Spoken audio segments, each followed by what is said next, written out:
The question is what Melissa is saying, is like what makes something a masterpiece? How do we know?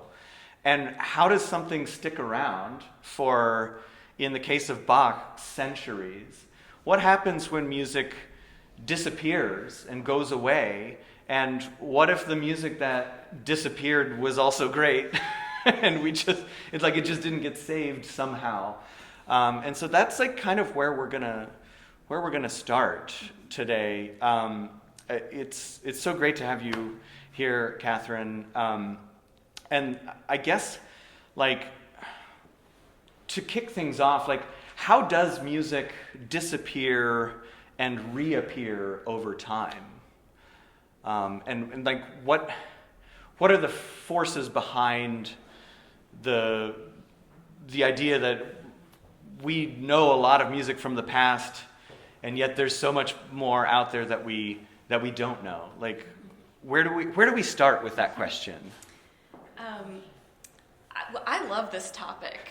First of all, I think it's important and necessary and fascinating, but also very prescient at this moment, because I think we are in a moment in which people in classical music are re-examining the repertoire and looking at maybe what was overlooked, especially in terms of compositions by African American composers or composers of color or women.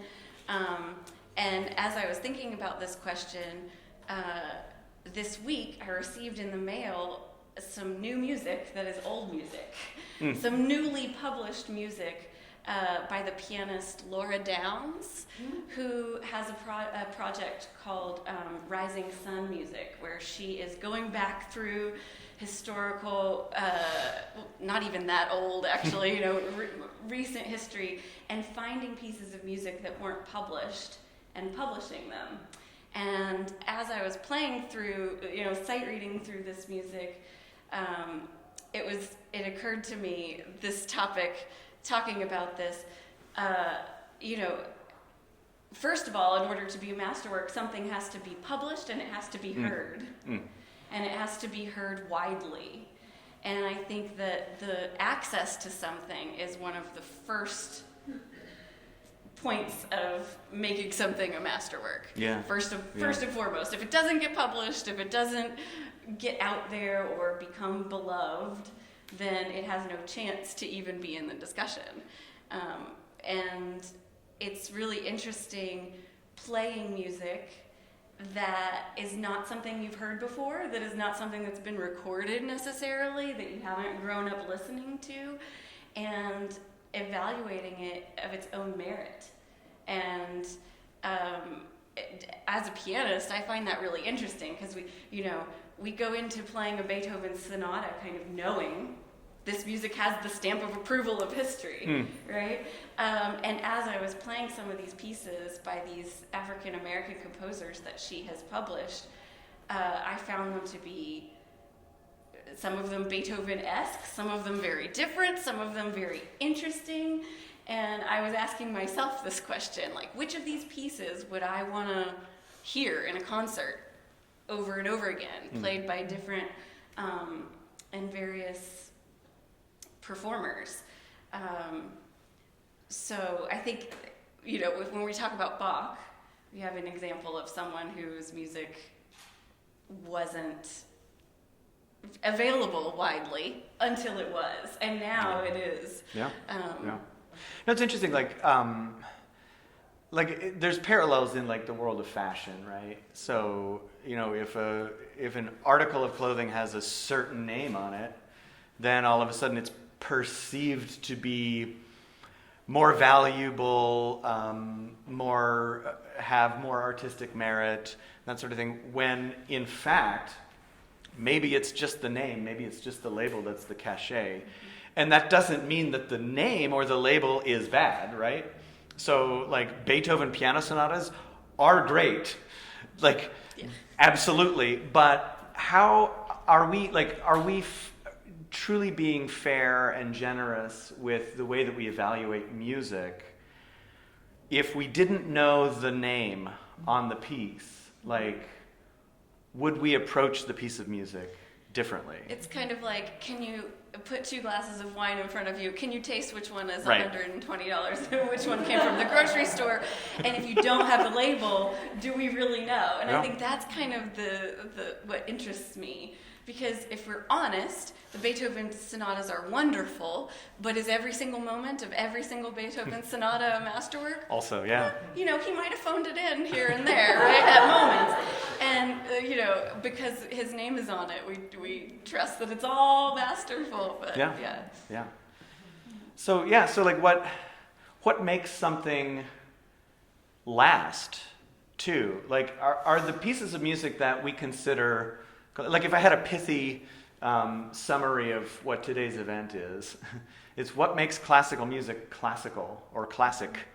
You know, why have certain pieces made it through to 2021? And in the case of, you know, what we've read in this book, the Bach Cello Suites didn't until really kind of just recently, right? So, you know, Pablo Casals wanders into a thrift shop in Barcelona in 1890, and he's pawing through the bins of sheet music, and he comes across these things. There's 6 suites for solo cello, and he's like, I haven't really heard of those. He's 14 years old at the time, right? And he buys it, and he takes it home, and this is basically unknown music. And the only people who really know the cello suites are, you know, a few other cellists, and they're like, these are like etudes or practice pieces. These aren't meant for audiences. And Casals takes this home, and he plays them, and he's like, wait a minute, this is amazing. And the music spoke to him. He was able to digest the way that the music spoke to him and translate that to an audience. And it's that like 3-step process where, and then the audience like got it and became enraptured with this music. And that's how we know about the Bach Cello Suites, is because he went to a thrift shop and found it, and somehow that spark was there for that particular artist, who was then, like the spark can be there, and then you may not be able to transmit that spark to the audience too. So it's like there's so much chance involved, right? With how does a piece of music last? And until 1890, these pieces are from 17 whatever, you know? I should have gotten the date before. 17 whatever. 17 whatever. You know. But so Bach died in 1750. So pre-1750, 1850 is 100 years, tack on 40 more, you know, 150 years plus since they were written, nobody really knew about them. I love your analogy of fashion, because I was also thinking about that when we were talking, or when I was thinking about this subject, and how things can, even things that are classic, can come in and out of fashion over time. And certain elements of fashion survive. You know, we're not wearing petticoats and corsets, but like we are wearing jacket. Like there are certain things. Speak for yourself. Right, exactly. But there are certain things that reappear over time, right? And show back up. I mean, we all, you know, things that were popular in the 70s that kids are wearing in the 90s, or things that were popular in the 90s that kids are wearing now. And I think with classical music, you know, especially when we look back to the 17th century, you know, there are times when Renaissance music really becomes very enjoyed and performed, and there's times when it goes back and isn't performed so much. And so I think part of what makes something last over time is if it has that, whatever that thing is, and we could talk about what is that thing that it connects with people over history at different points in history, where maybe it connects with people on a human level, that whatever speaks to them in 1740 then also speaks to someone in 1840 and 1940 and 2040, but maybe not in 2030. I don't think it's just, it's there and it's there forever. I think sometimes things come and go as well in terms of what's popular. Oh, that's super interesting. Yeah. Yeah. Like, and so maybe like the great hits of classical music, like, do those always connect with us in the most deep way through, like, universally over time. Maybe not. Yeah. I like that Or a maybe lot. so. I don't know. Yeah. Yeah. Maybe so. Yeah, maybe so. Because it's like art, right? Yeah. Any art, any literature. Why do we still do Shakespeare plays?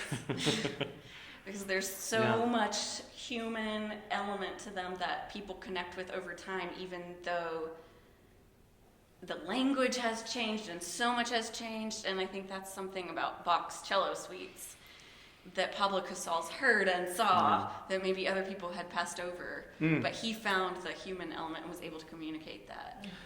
That's a good point. And we'll get to this a little bit later on, but the different ways in which the Bach cello suites have been played over the years. Like the different interpretations, the different stylistic things connect with different audiences and different musicians and artists over the years. But we've been talking for a long time.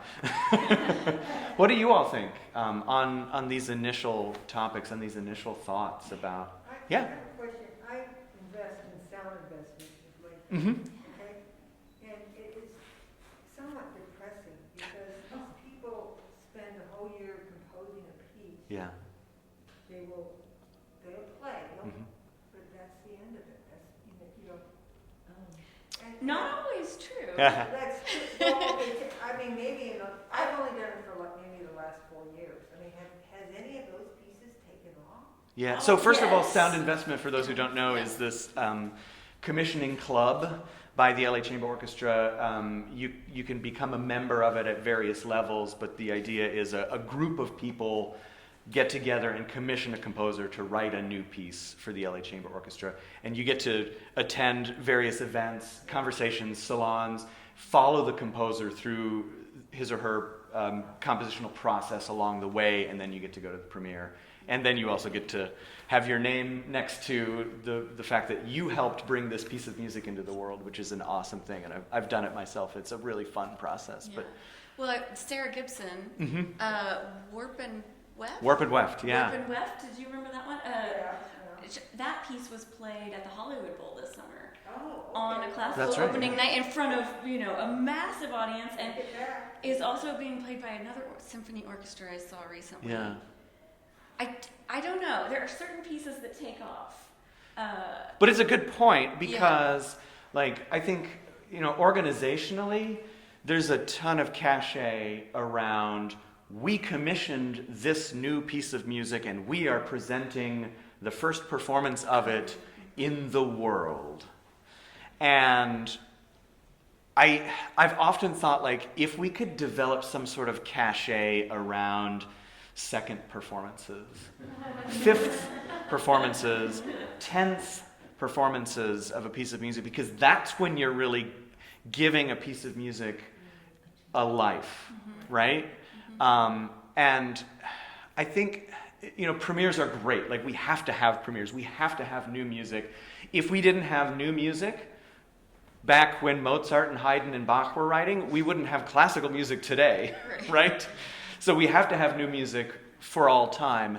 But there's something about, let's be committed to new music. And, with a piece like Sarah Gibson's Warp and Weft, for example, that's a great piece of music. And it deserves a 5th and a 10th and a 20th performance.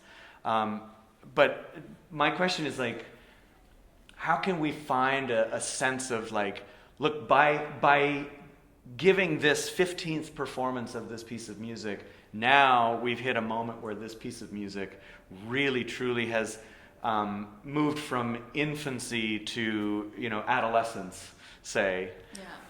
And it may not always be that piece. There's some novelists that wrote 3 or 4 pretty bad books before their great book, right? Or books that didn't take off, books that people didn't connect with. But it was still important that they published those works to get to that big work that everyone, that takes off. And who knows what Sarah's next piece, and so investing in something, even if it's not something that takes off, is still worthy, I think, and valuable. Absolutely. Time and effort. There's a composer named Jessie Montgomery, and she has written a piece called Banner has anybody heard this piece played? It's Did the LA Phil do a recording of it? I think it's on I YouTube. think there's definitely In the a recording. in the soundstage series. Yes, Yeah. it's like a fantasy on the Star Spangled Banner, but including other American music in it as well.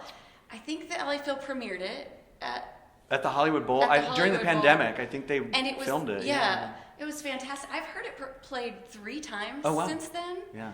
A chamber music version of it recently, and every time I hear something new and I'm seeing it programmed, and for some reason I think in this moment that piece is taking off. Yeah. And has is connecting with audiences and programmers of concerts. But she has other pieces that aren't getting played as much, so it's somewhat luck. But I think that piece, there's a reason it's connecting with people. Yeah. Because it hit in a moment too, like, in the summer of 2020 when we're really, the country was collectively like assessing, where are we at in terms of racial justice, and that piece really spoke to that moment, and I think that really helped give it a boost at that time. Yes, you had a question. Brian, you're certainly an influencer with your program, with everybody in this room. I'm curious, how much freedom do you have at KUSC to play this? Because you're certainly a person who's going to have a huge effect on this. I mean, we hear all the classics, Beethoven, Chopin, and everybody on that, but what happens if you say, I want to do a day and I'm going to pick all the known people and put these people on your program? Are you allowed to do that commercially? Sure. So, first of all, that's the first time I've been called an influencer. So I don't know if I need to take a selfie right now. So there's a short answer to your question and there's a long answer. And the short answer is sort of. We have music programmers who program the whole station. And that is just a function of efficiency and making sure we get the mix right, making sure that we don't all pick the same piece to play on the same day, so that it's not like, people would complain. Like, I just heard that piece 2 hours ago. Oh, I didn't know so-and-so played it, before I went on. So, the music programmers make sure that the mix doesn't have a ton of duplication. They make sure they create a sense of flow for the day. They make sure that the music lines up with the way a typical day might go. So, for example, in the morning and in the afternoons, we have a lot of up-tempo, shorter pieces as people are generally driving around, even though this isn't a 9-to-5 town. Los Angeles isn't. But, more people tend to be driving between 7 and 9, and more people tend to be driving between 4 and 6. And so, we hit on that vibe during that time period. As on-air hosts, we have the flexibility and the freedom to switch pieces from time to time. More regularly, we would ask the music programmers, hey, what do you think about this piece? Could we put this piece on this day? And they're very open to it. It's a real collaborative environment. And if something comes up, if something happens in the world of classical music, there's not a ton of breaking news in the world of classical music, but like, Your programmers, for example, lobbied by composers saying, hey, will you take my piece? oh my God, yes. Oh, they send so many CDs. So many. You should see the number of CDs that in his office, right? Yeah. Every day. Yeah. I have a bin right now because we were out of the office from March 2020 until just a month or two ago. I still haven't gotten through the bin of CDs. But we also have metrics that we want to hit. So the way to make sure that you are programming fairly across era, across texture, across gender and racial lines, and across chamber music versus orchestral. All of these things are like, we have this database and everything's like metriced out. and we have to hit certain benchmarks, and we analyze the playlists, and so that's how we keep a good mix of what we play. But it really does feed into this conversation of like the people who are the gatekeepers in all of this, right? Like, and certainly a radio station is a gatekeeper. An orchestra is a gatekeeper. A record label. A publisher. Very much so a record label. Yeah, because if you wanted to play Sarah Gibson's Warp and Weft right now, there's not a recording. Yeah, I can't. So. Yeah. Orchestras are gatekeepers. Streaming services are gatekeepers. Music publishers. Publishers are gatekeepers. And publicists and marketers and the machinery that goes around all that. Yeah. I feel like another big factor that, kind of into the discussion what makes music a masterpiece is how it's used in TV, film. Because a lot of, Stanley Kubrick made a lot of Strauss music popular with, the Odyssey. So I feel like a lot of it has to do with also pop culture and how it's used in, cinema and in theater and, a lot of, Max Richter, for example, he has been made, Arrival. Like Max Richter's music is now used in a lot of films. There's this specific piece, I forget the name. One of his most popular pieces.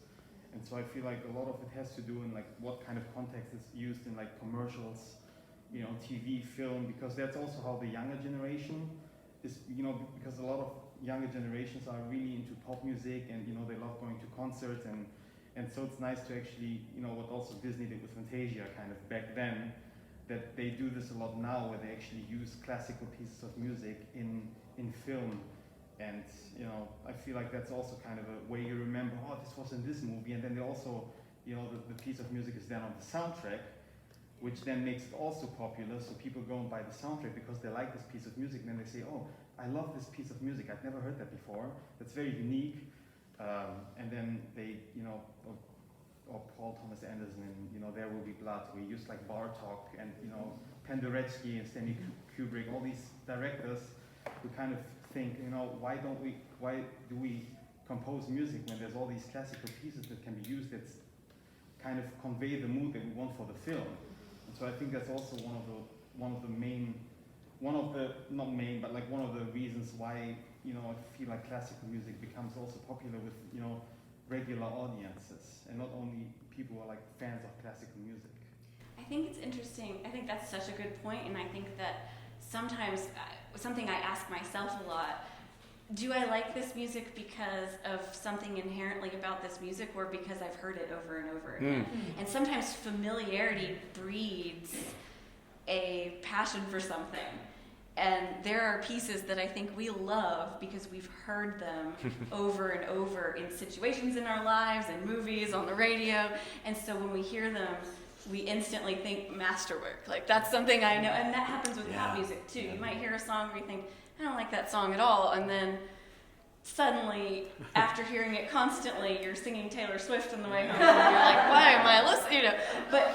But we do become, I think that's human nature, that we have an affinity for things that we are shown over and over again, which goes back to your point. If we just hear a piece once, how do we develop that affinity for it? And sometimes when we hear something over and over again, we hear its flaws, and we hear maybe why we don't like it. So I think repeated listening, especially with music, it's the only art form that takes up time like that. You can look at a piece of art for an extended piece of amount of time, but for music, we have to hear it through over and over, I think. Yeah, that's interesting. The time element is a big part of it. Someone had a question in the back. Yes. I was going to ask about the role of the champion.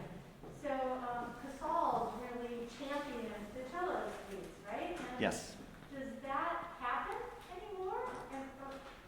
Or it's the influencer, I guess. It's the musician. Yeah. I think there's certain musicians that find pieces of music by composers that they really love, and then start to. There's a local ensemble called Wild Up, and they recently made a recording of music by a composer named Julius Eastman, and it's an African American composer whose music has not been recorded that often. And I think because that ensemble and people in that ensemble feel so passionately about it, they advocated for it. They made this recording. They're pushing really hard for it to get a Grammy. I'm getting the emails constantly, for your consideration. And so, yes, there are advocates. I think that right now they tend to come from musicians themselves, or maybe a conductor who has a particular passion for music. Like I mentioned at the top of this, Laura Downs, she's a pianist who's very passionate about publishing, recording, and performing music by certain underrepresented composers that she values. And sometimes it's even, just a specific piece of music, like a more obscure piece of music by a composer whose name we know really well. Yeah. And that particular musician just feels really passionately about it, or a conductor. But it works the other way too, not to like skew negative, but like, the life of a guest conductor who is not a superstar is actually kind of a rough life.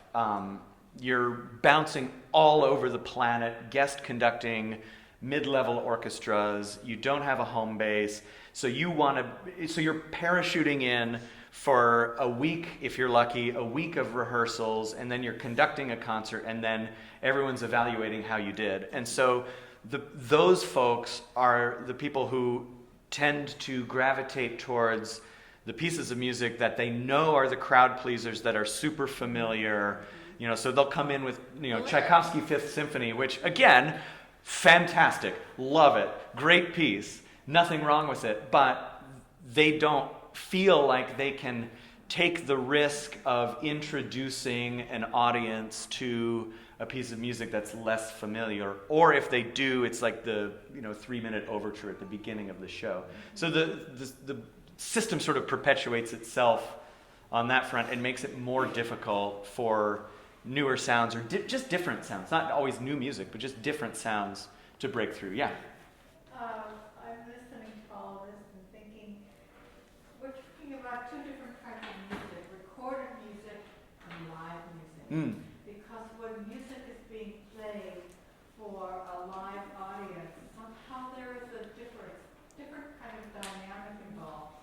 And I was thinking about if the younger people listen in their earphones and their iPhones and all the time to predominantly rock music, or the music of the day.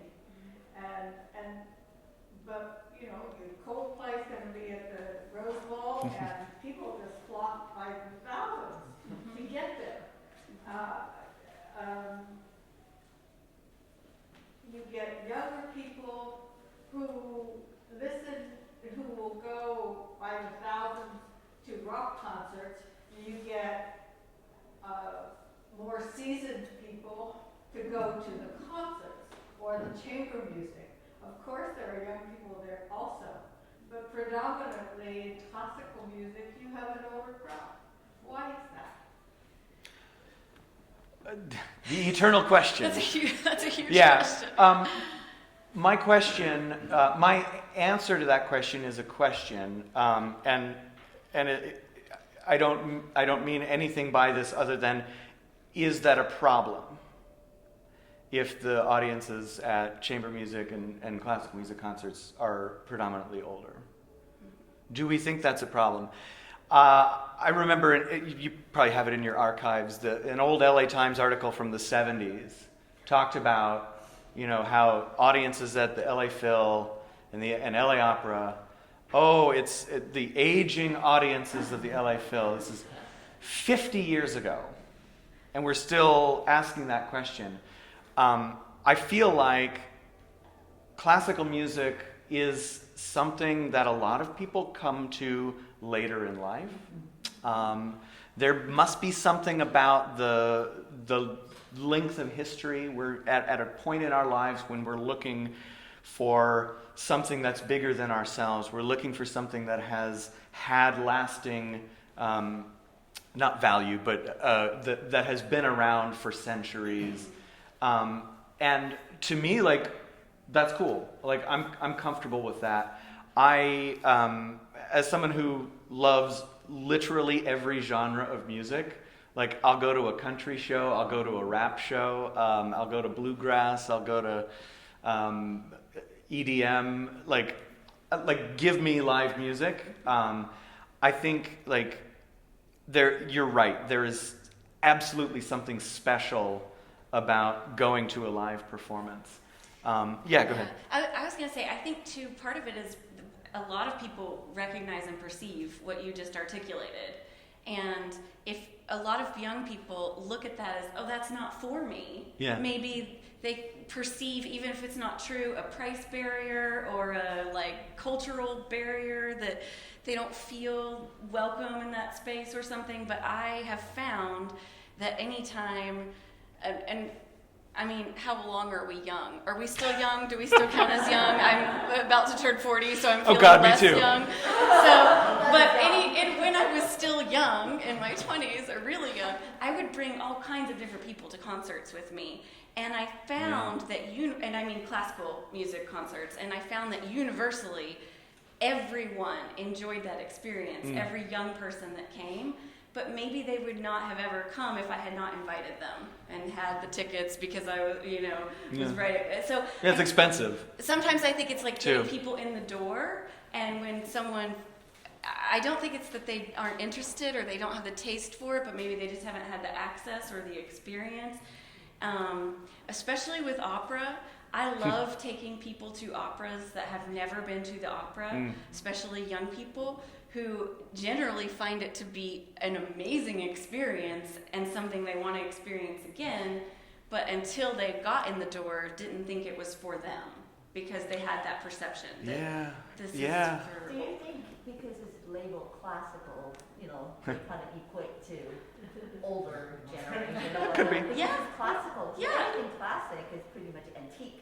Right. Yeah. Right. And also, I was wondering, because a lot of pop culture music, they actually have words, they have lyrics to it. Yes. So is that more relatable to the younger generation rather than classical music? There's no words, nothing. So maybe the way the younger generation, or if they're not grown up with it, they don't have some way to kind of grasp or relate themselves. Yeah. So it's probably the pop culture music, because there's words, Right. it's more relatable. I And wonder about that. maybe older people who are in that classical music audience can remember a time when they were younger, and also there were pop songs with lyrics that were beloved that, when you're 20, that heartbreak or whatever, you need to hear that 3-minute song. Yeah, go ahead. No, I just want to echo that because it's probably easier for the young people. It's more easily perceived because Or the lyrics, understand. understood, and And also, I'm just wondering, and also thinking that because when we're young or we're really really young, we're looking for excitement. We're looking for something new. We always want to everything in.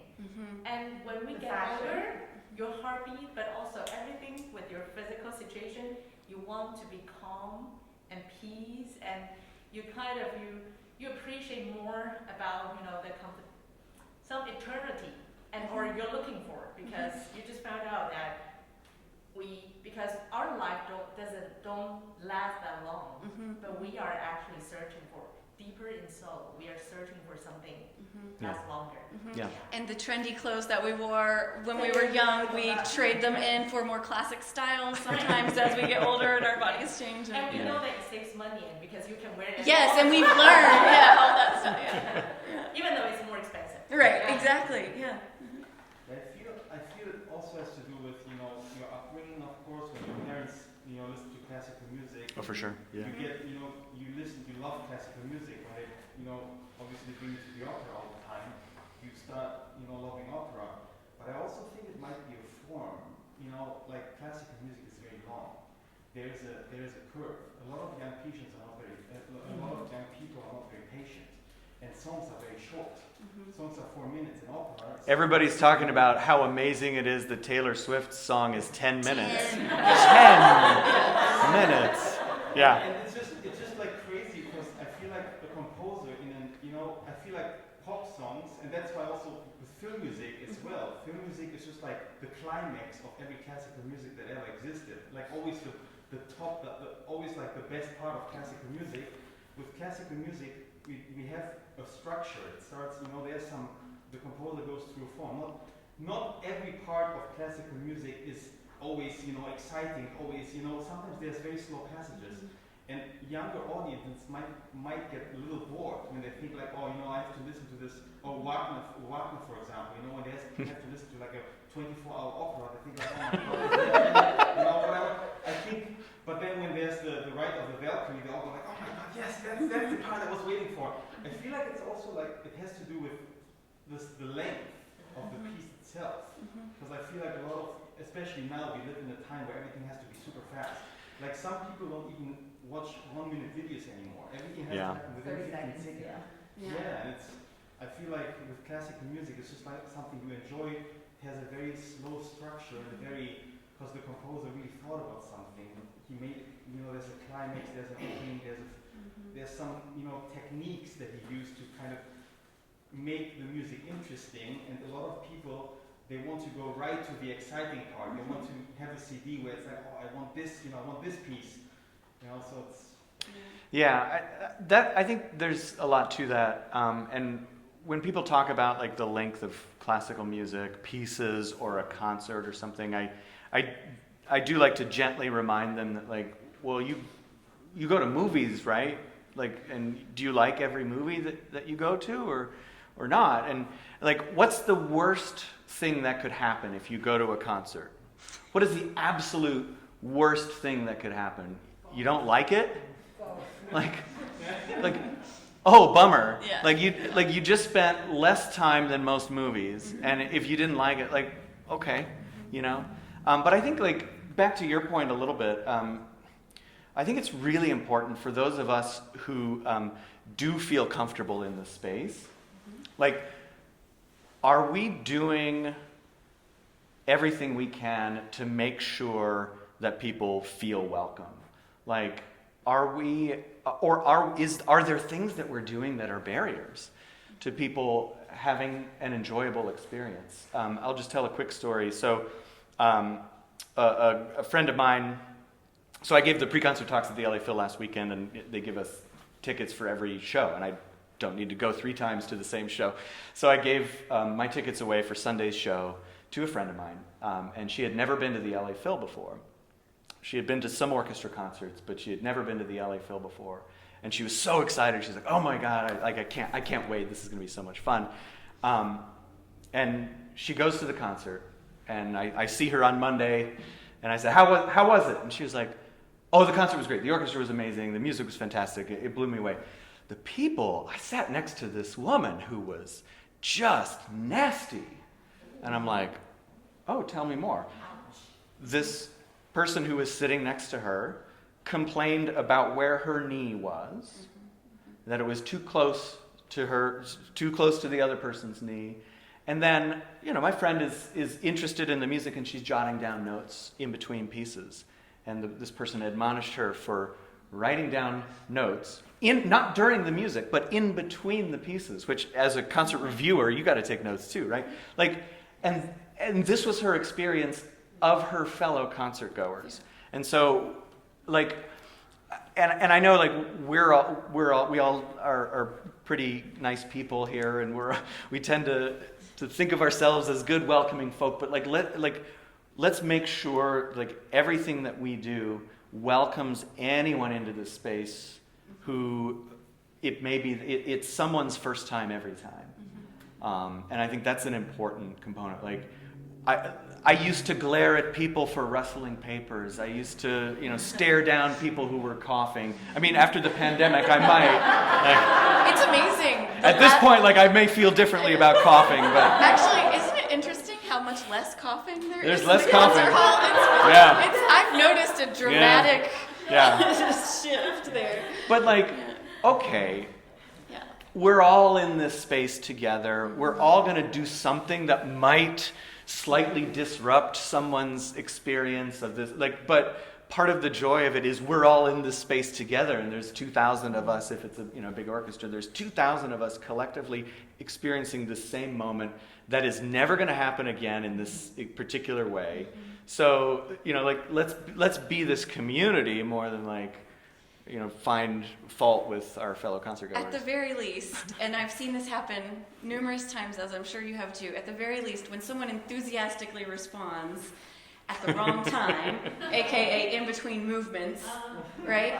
Don't shush them, because they are responding enthusiastically and enjoying this music, and to tell someone and to police someone's enthusiasm by saying, shh, we don't clap now, I think is a way to keep young people out of, because that's not welcoming. That makes no one want to go back if they're enjoying something and then told don't enjoy it. That's Yeah, sorry. How you felt is wrong. Yeah. I have a question about, I love KUSC. I mean, I don't think there's another radio station in the United States that does it like this, but beside that point. Thank you. Anyway, I know you bought up a lot of stations. and one of my pet peeves that the other stations would do is they play single movement piece. Okay, you guys never used to do that, or I didn't. Oh, we do it a lot now. I know. Why are you Yeah. doing that? Is that demand because they want shorter segments? I mean, I find that very disturbing because I think That's the debate. That's a debate for all time in classical music radio. It has to do with a few things. So listening habits certainly have changed in a streaming world, in a playlist world. People listen to music in different ways. There's a lot of, if you're on Spotify or something building a mood-based playlist and you want a whole bunch of slow movements, you're going to put a bunch of slow movements on there. And then the other piece of, I'm sorry? why are you guys doing that?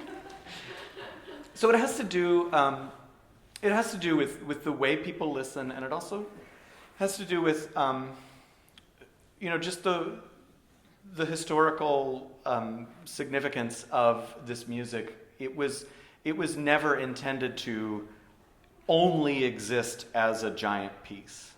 So, for example, Beethoven's Seventh Symphony. They played the concert. Everyone loved the second movement so much they stood up and they cheered, and they made them play the second movement again right then and there, before going on to the third and fourth. So they encored the second movement. Throughout history, concerts had been presented with just single movements of pieces. It really is only in recent modern history, what would you say, like the 60s and 70s, that it really became in fashion for classical music to really focus on complete pieces. So I don't have a strong opinion one way or the other. I like hearing a complete piece for sure. That's my preference. But I don't have a problem with hearing an excerpt here and there. Yeah. It allows you to hear more pieces too. And students learn one movement Yeah. of a piece and play, Yeah. and historically it's been performed that way. I also think in this topic, I was thinking about this while we were saying this, we're at a music school, and a lot of the music that students learn when they're learning classical music, Clementi sonatinas, for instance, it's the same music that Debussy used to learn how to play the piano. And I think that as we move forward, if we want contemporary music to become classic, that kids should be learning contemporary music when they're learning music too as well. Yeah, kind of a totally. random little soapbox that No, I'll I put in there as totally a former agree. piano teacher, but I think there's Yeah. a lot of great music out there that isn't, for some reason, especially in teaching, there's this repertoire that's gotten decided on as this is how you learn piano music, and that you start with this movement of this Beethoven, and then you do this movement of this Beethoven, and it's not complete, it's excerpts throughout. But what else is out there that we could be using that maybe would interest young people more as they're learning it, if it's not something that was written in 1750, when they're a 7-year-old, and What connection do they have? Yeah, no, totally. So we've got just a few minutes left, and I thought I'd save maybe the hardest topics for last, because why not? But just sort of circling back to these Bach cello suites, which disappeared for 150 years and then resurfaced thanks to one person, basically.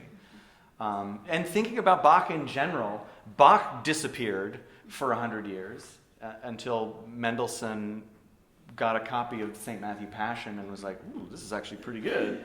And spent actually 5 years trying to mount a performance of it, and then finally did, and then everybody in Germany was like, oh my God, Bach is pretty good. And then it sparked a revival of it. Like Bach could have been gone forever, if not for Mendelssohn. The Bach cello suites could still be gone today, if not for Pablo Casals. So like, if music is truly great, is it just going to be around forever because it's great? And then would we listen to music differently if we knew it wouldn't be around forever? Right? So Bach didn't survive until someone brought him. Rediscovered him. Rediscovered, yeah. Yeah, and that's happening now with a lot of female composers that were, not alive. They lived the same time that Bach and Beethoven did. That people are rediscovering their music. It's always been there. And, I was thinking about this as preparing for this talk. I remember when I was in grad school and people would say, oh, play something by Clara Schumann. And my initial thought, even as a young person living today who considers herself a feminist, was, well, it might not be as good as this other Schumann and literally just because I knew it, just because I knew Robert Schumann's music, and I wasn't familiar with Clara's. Yes, but the more you play Clara Schumann's music, the more you see she is perhaps the superior composer. I mean, some of her music is fantastic.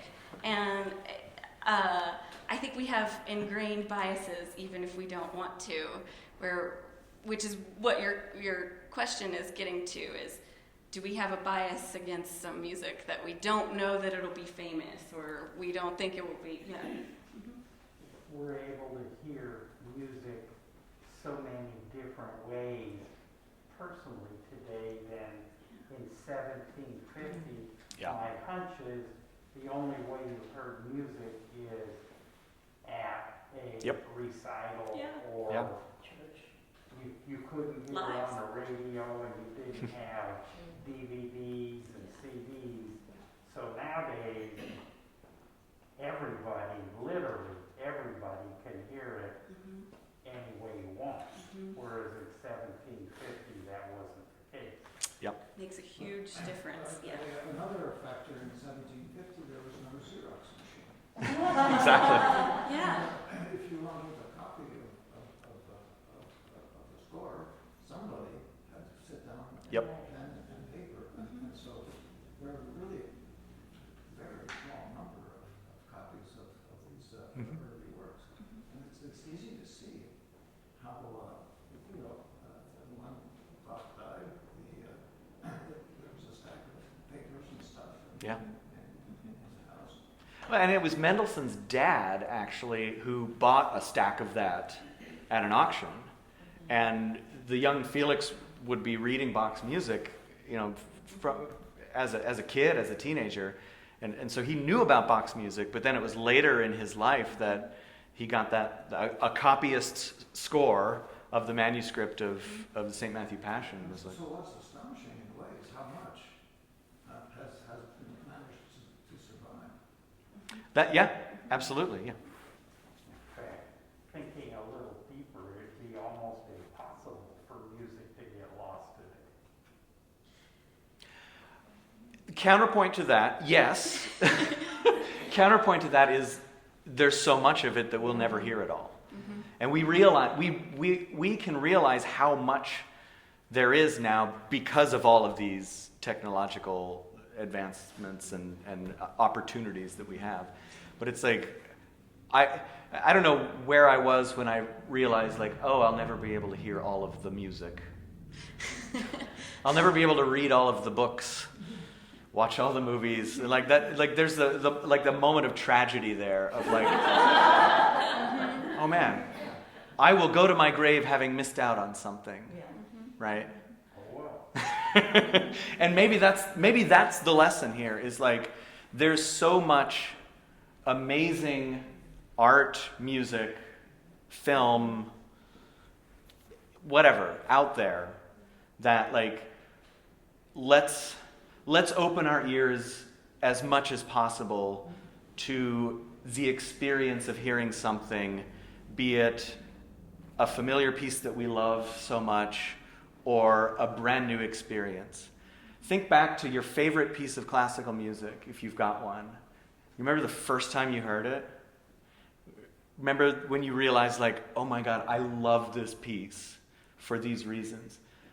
How cool to be able to have that experience again at some point, like with a new piece that we didn't know. And that's what Casals had in 1890 when he got that manuscript and took it home and started playing through those. He's like, this is amazing.